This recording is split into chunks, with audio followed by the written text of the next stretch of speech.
This video is brought to you by Straight Goods News, Canada's alternative online news source. Visit straightgoods.ca.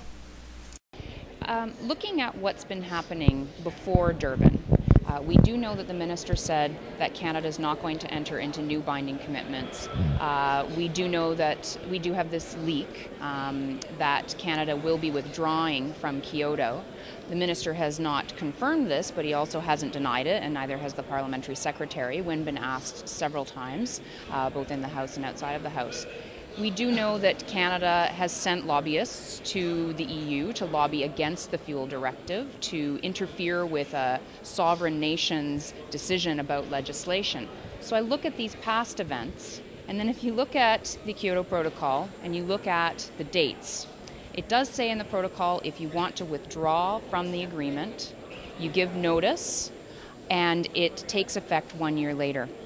So thinking about what we've heard, the report we heard that Canada was planning to withdraw on the 23rd of December, all I can see is that this means the government gets to go to Durban, and then a year from the 23rd, we'll have the next UN conference on climate change. And so that says to me, Canada gets to go to Qatar as well. Why are they going? I don't understand why the minister is going when he has said he won't engage in new negotiations, and we've heard that they're withdrawing. All I can see is that the minister wants to go to try and derail the negotiations of other countries that are entering into climate negotiations in good faith. That's the only conclusion that I can come to. There are two tracks. Well, I mean, we do have the reports from the South African High Commissioner saying, look, we know the lobbying is happening by Canada on other countries, pressure on other countries.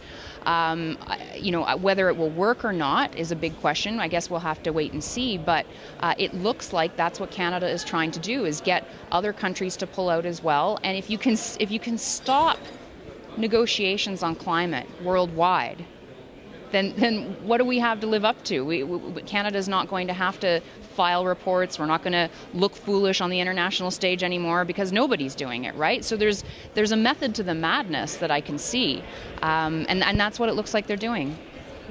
What does it say to the rest of the world?